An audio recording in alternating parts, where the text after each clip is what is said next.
तो hello everyone, new day की new energy के साथ आप सबका साइकोलॉजी की दुनिया में स्वागत है।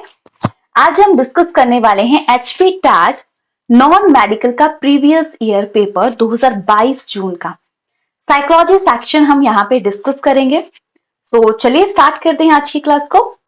ध्यान में रखिएगा, हर क्वेश्चन को आप रीड आउट करेंगे और उसका आंसर खुद करने की कोशिश करेंगे, क्योंकि वही हमारे लिए इंपॉर्टेंट रहेगा। आपके लिए यहाँ पे मैटर करते हैं क्वेश्चन, तो क्वेश्चन पे आपने फोकस करना है, उसी को ही आपने अच्छे से समझना है। तो चलिए, so now creative potential can be improve bye. अगर आपको मतलब क्रिएटिविटी क्या होती है बताओ। क्रिएटिविटी किसके अंदर आती है, डाइवर्जेंट थिंकिंग या कन्वर्जेंट? सी या डी? डाइवर्जेंट थिंकिंग या convergent? Right, divergent thinking. So अब क्रिएटिविटी कैसे डेवलप होती है? बीएड में हमने बहुत सारी चीजें देखी कि नई नई चीजें बना रहे हैं, और जितनी हम चीजों को बना रहे हैं उतना हम उसमें बेस्ट करते जा रहे हैं। तो प्रॉपर ट्रेनिंग की ऑप्शन ए होगा इसमें, राइट? क्या होगा? ऑप्शन ए करेक्ट होगा, क्योंकि जितना हम ट्रेन करेंगे खुद को। हाँ, एक बात, एक्टिविटीज भी सही है, एक्टिविटीज भी गलत नहीं है, क्योंकि कंपटीशन पनिशमेंट तो हट गया, ये तो सही है। तो दो ऑप्शन में हमारा माइंड स्टक कर रहा है, तो इसमें से प्रॉपर ट्रेनिंग आपका बेस्ट आंसर आ जाएगा, क्योंकि एक्टिविटीज प्रॉपर ट्रेनिंग के अंदर ही आ जाएंगी। तो हमारा फर्स्ट ऑप्शन राइट है। Next, development is the pattern of change that begin eight dash and continue through out the life. तो क्या रहता है, कब से स्टार्ट है और डेवलपमेंट कब तक खत्म होता है? तो ये बताना है आपको। आपको पता है डेवलपमेंट हमारी लाइफ लॉन्ग चलती है। डेवलपमेंट आ जाता है हेरिडिटी और कंसेप्शन टू डेथ, ऐसा पढ़ते हैं। बर्थ तो है, बर्थ से भी पहले क्या आता है, कंसेप्शन। तो हमारा ए ऑप्शन करेक्ट रह जाएगा, ठीक है। Option A. और किसने बोला था कि डेवलपमेंट हेरिडिटी एंड एनवायरमेंट का प्रोडक्ट है? किसने बोला था? जल्दी से, वुडवर्थ ने, राइट। नर्चर इनमें से कौन सा है, ई या एच? नर्चर इनमें से क्या आ जाता है, ई, ठीक है, राइट। और नेचर आ गया heredity. Now withdrawal into one self in A development disorder, हट जाना, डेवलपमेंट डिसऑर्डर है, तो वो क्या आता है?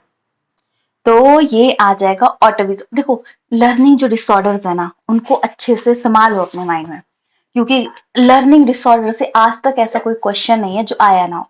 चाहे ऑटिज्म है, चाहे डिसलेक्सिया है, डिस्ग्राफिया है, डिस्मॉर्फिया है, एटैक्सिया है।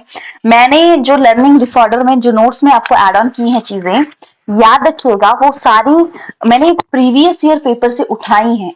जितने ऑप्शंस में भी वर्ड थे, उनके भी डिसऑर्डर मैंने वहां पे लिखे हैं, तो वो इंपॉर्टेंट है, वो तो हमें जनरल भी पता होना चाहिए। तो क्या आ जाएगा, ऑटिज्म। ऑटिज्म मतलब बच्चे का टाइम स्पैन नहीं है अच्छा क्लास में, बच्चा फोकस नहीं कर पा रहा है चीजों को, बच्चे में एबिलिटी मतलब सीखना चाहे या ना चाहे वो अलग बात है, बट उसमें स्टेबिलिटी नहीं है।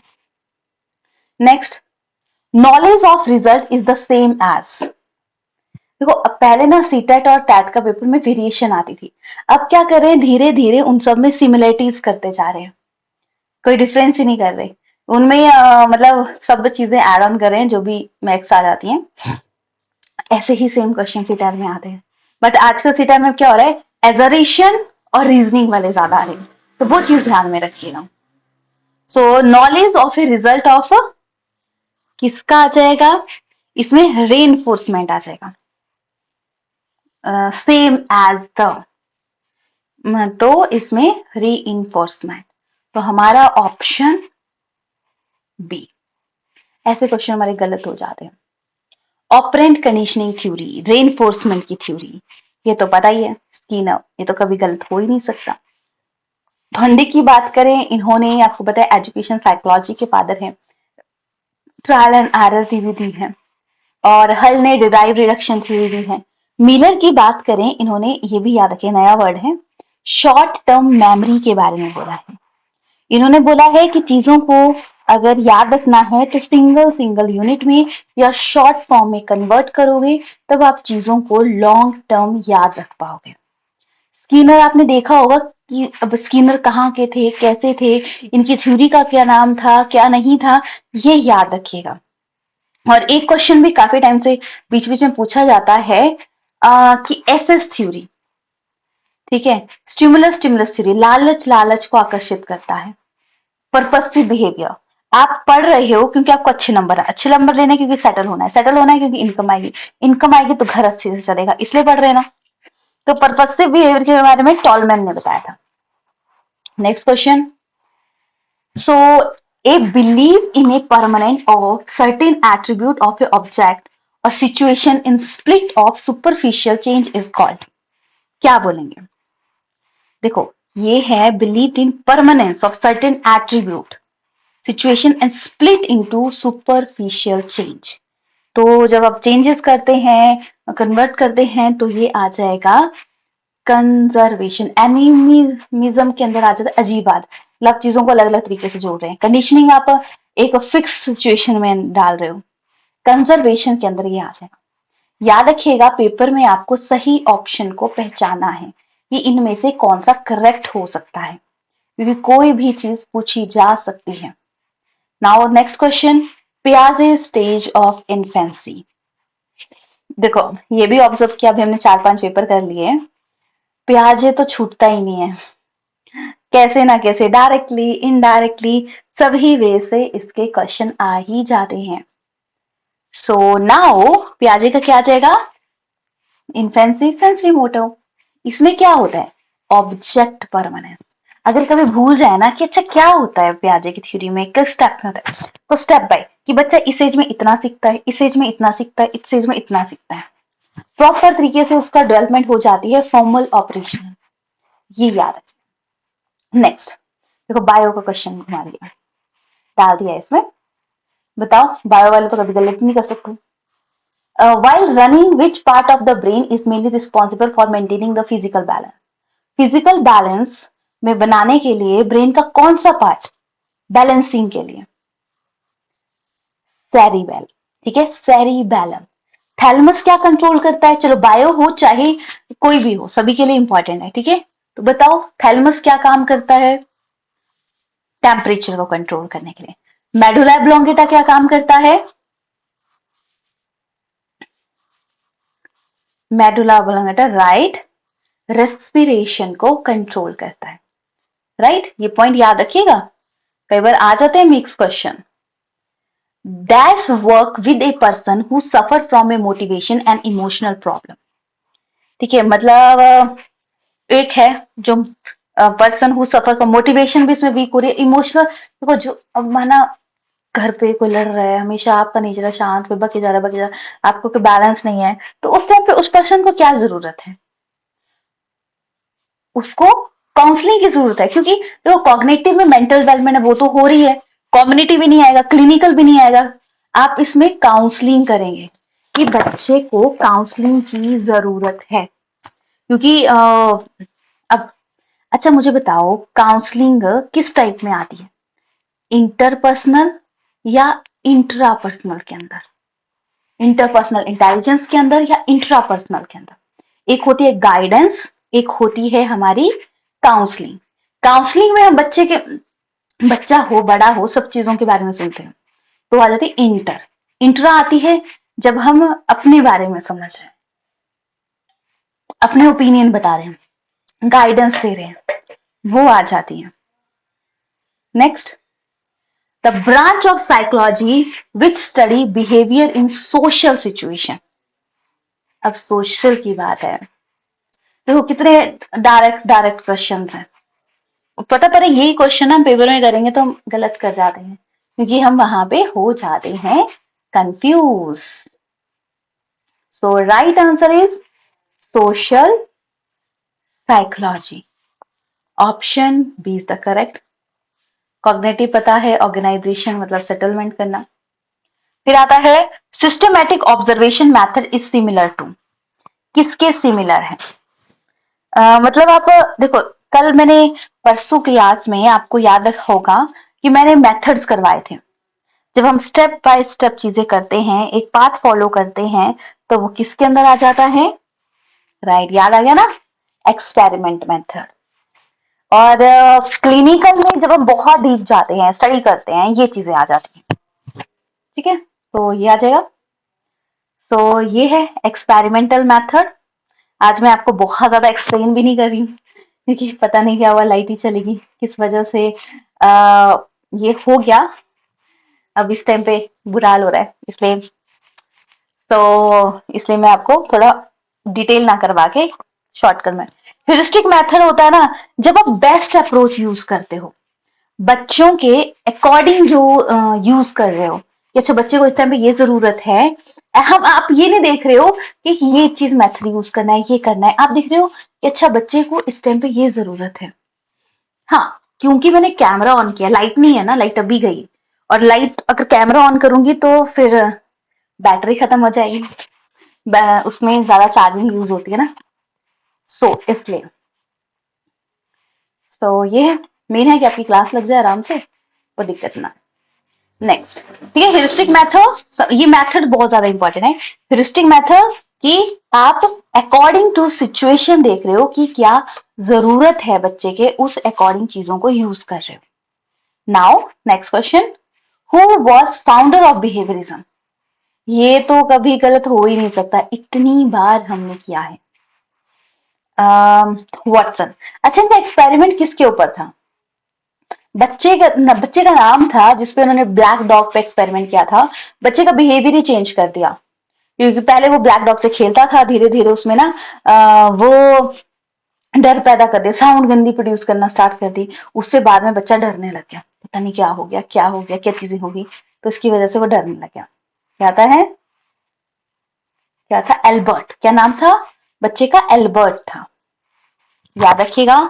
थॉर्नडिक आपको पता है एजुकेशन साइकोलॉजी के फादर हैं। जेम्स ने फंक्शनलिज्म के बारे में बताया, वुडंट ने स्ट्रक्चरलिज्म के बारे में बताया। इनकी बुक कौन थी, क्या था, ये सारी चीजें आपको ध्यान में रखनी। नाउ नेक्स्ट, आइंसिक। ये कहाँ के हैं? आइंसिक एक ब्रिटिश थे, ये एवरीडे लिखा गया है यहाँ पे, ब्रिटिश आना था, ठीक है, ब्रिटिश थे।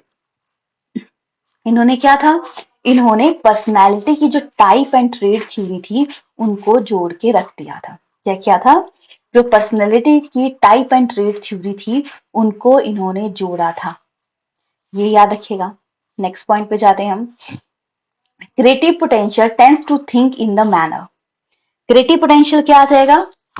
नहीं नहीं, देखो सेम क्वेश्चन फर्स्ट आया था, 14 क्वेश्चन भी सेम आएगा। तो क्रिएटिव डाइवर्जेंट थिंकिंग। और एक और आता है ब्रेन स्टॉर्मिंग। ब्रेन स्टॉर्मिंग भी एक टाइप की क्रिएटिव पोटेंशियल के अंदर ही आता है। तो ये भी पूछा जाता है ब्रेन स्टॉर्मिंग क्या है, जब आप चीजों को अलग अलग वे में सोचते हैं उसे बोलते हैं। अब इसका आंसर बताएंगे, that similarity is an important determination of A liking. Liking से किससे क्या इंपॉर्टेंट है? Facial, attitude, physical, all the above. Physical तो नहीं है, तो ये दोनों तो कट हो गए। एटीट्यूड है, राइट। एटीट्यूड आता है कि आप कैसे चीजों को देखते हैं, पसंद करते हैं हम चीजों को, तो हम और अच्छे से चीजों को पढ़ते हैं, उससे हमारी अंडरस्टैंडिंग बढ़ती है।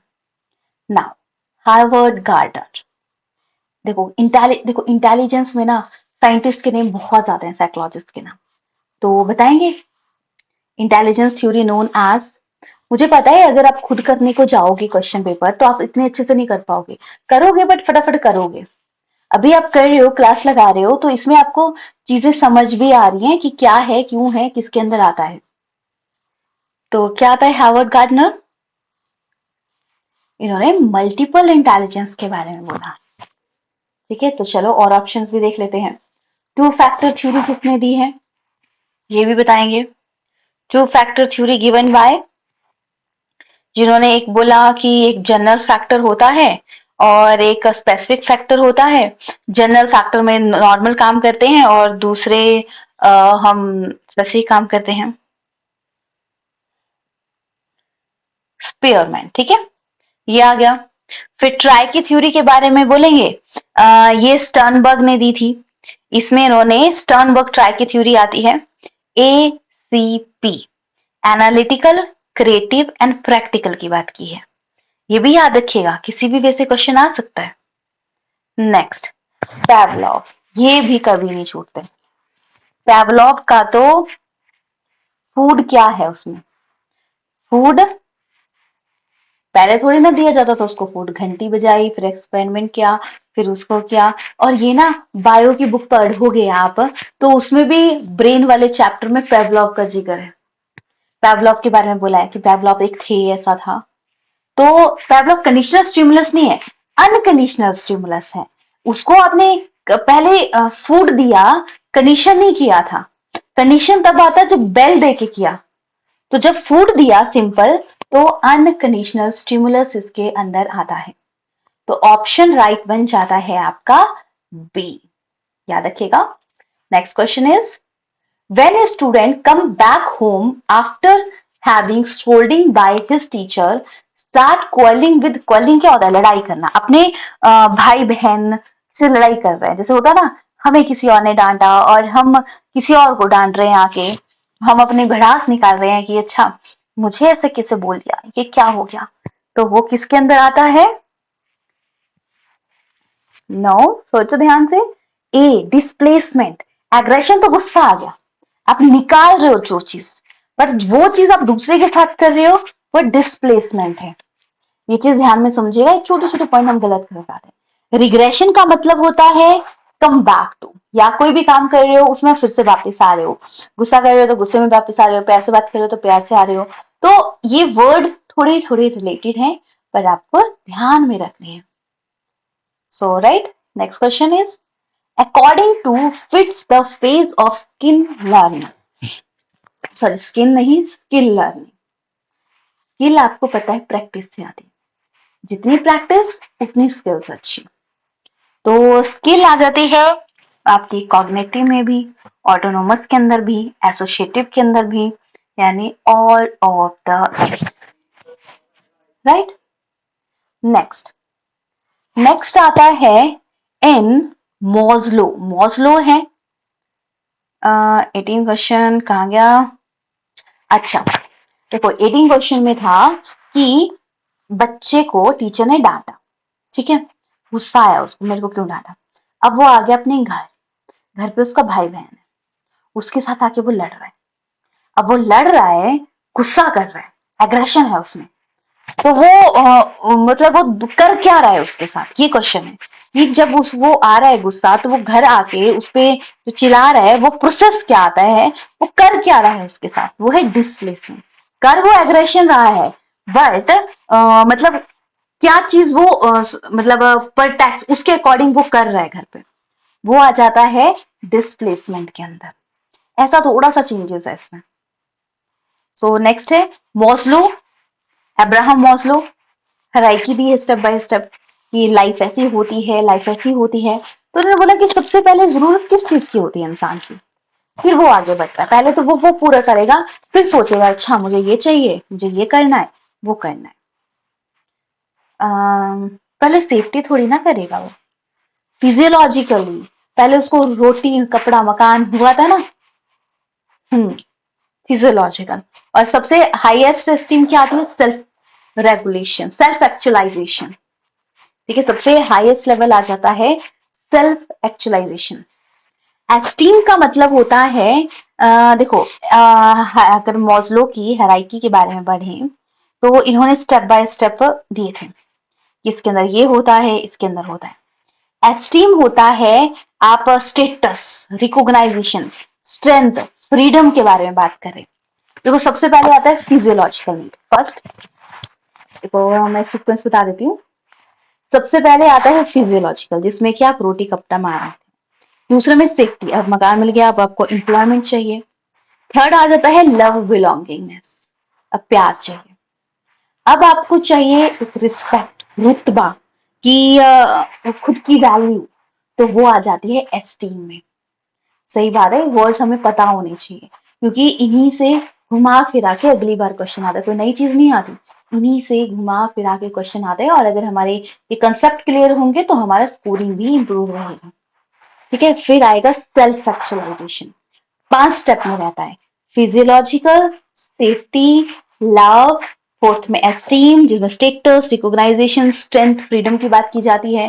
फिर सेल्फ लिबरेशन या सेल्फ एक्चुअलाइजेशन आ जाता है।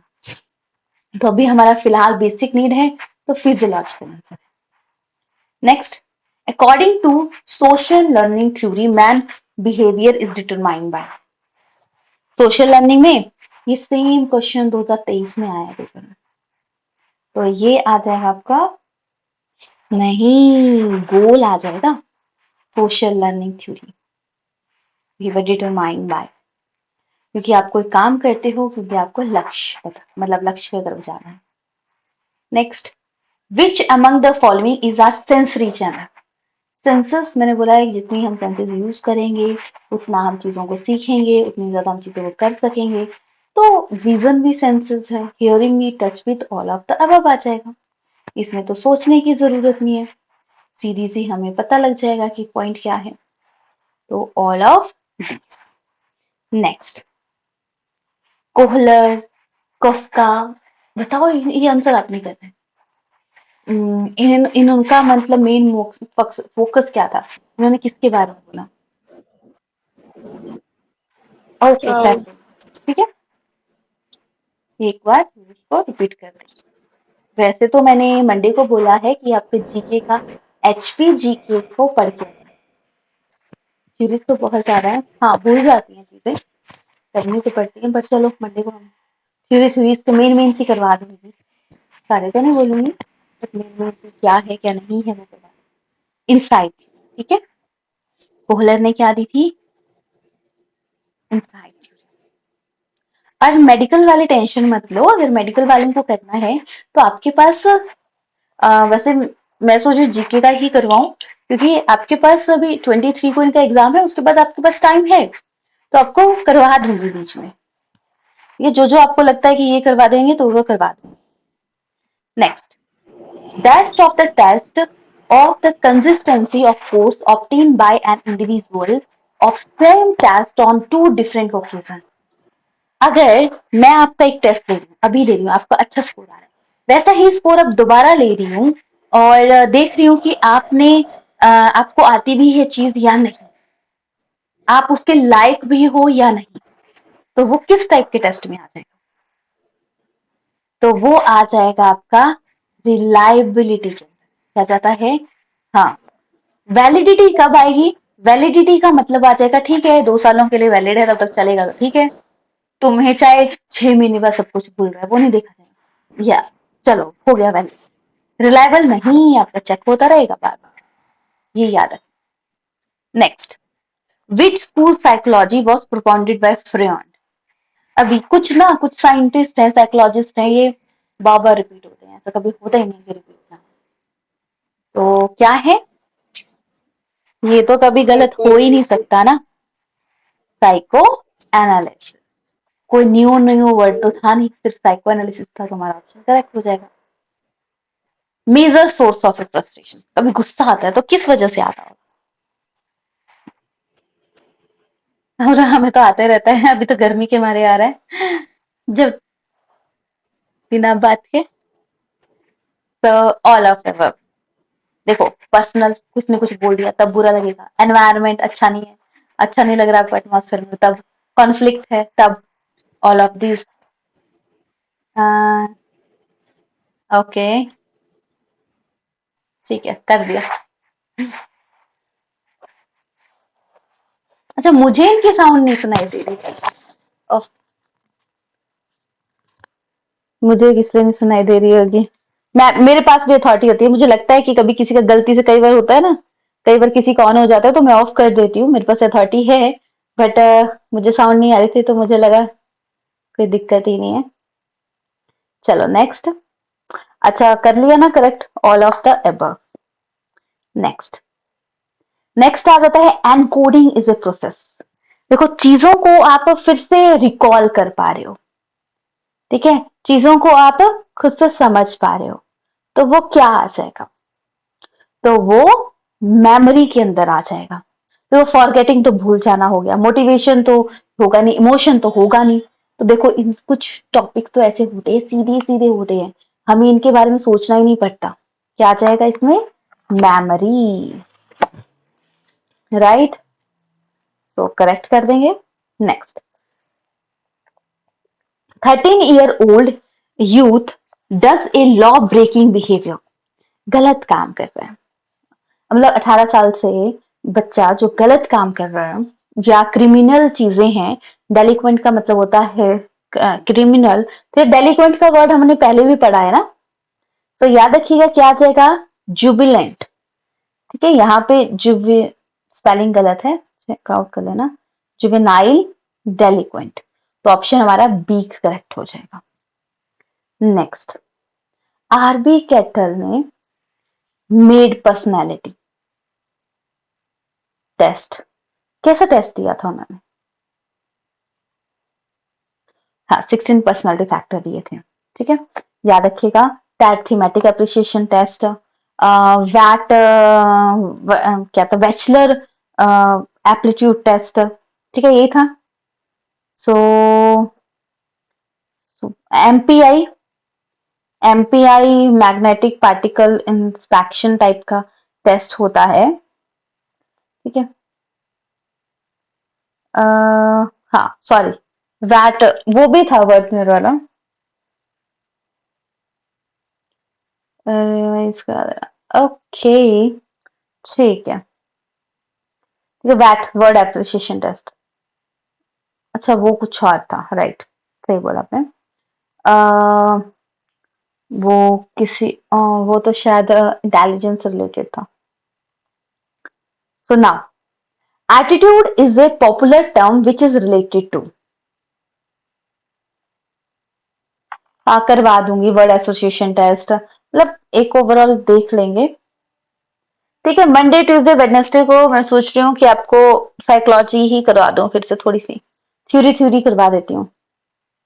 ठीक है, थ्योरी थ्योरीज को हम डिस्कस कर लेंगे ताकि सभी का स्कोर हो जाए, दोनों को फायदा हो ना। तो ठीक है, क्या आ जाएगा इसमें? Attitude is a popular term which is related to, GK भी है, क्या करूं मैं, करंट अफेयर भी है। चलो कोई ना, आपको करंट अफेयर चाहिए ना, मेडिकल वालों का तो देख लेंगे बाद में, बाकी आपके लिए चाहिए ना तो आपको करंट अफेयर करवा देंगे। बाकी थ्योरीज अगर साइकोलॉजी का चाहिए कुछ करवाना है तो आप पहले नॉन मेडिकल वाले बता दीजिएगा, अगर उनको चाहिए साइकोलॉजी पढ़ना तो मैं करवा दूंगी। ठीक है, और हाँ भैया, पहले नॉन मेडिकल वालों को देख लेते हैं। आपको मतलब करंट अफेयर, मतलब जो आपको नीड है वो पहले करवाऊंगी, पहले पेपर उनका है ना, तो करंट अफेयर ही करते हैं। ठीक है, मेन है जीके भी तो पूरी होनी चाहिए। सो ना, ठीक है, तो इस तरीके से करेंगे। तो चलो इसका लास्ट क्वेश्चन है, attitude is a popular term which related to, attitude हमारा लर्निंग से रिलेटेड है, तो option B is the correct. Right, चलो ये हमने क्वेश्चन कर लिया, और नेक्स्ट वीक जैसे just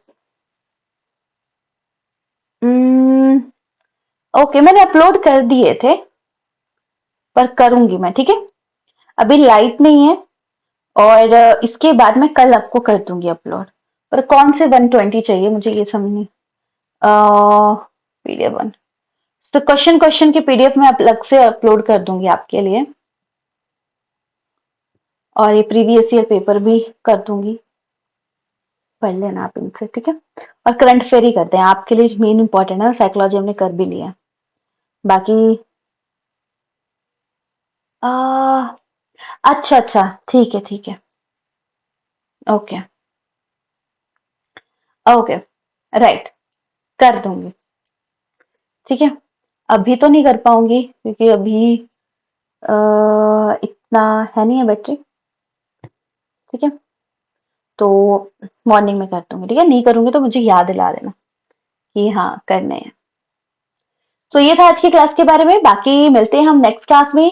take care yourself, stay healthy, stay blessed.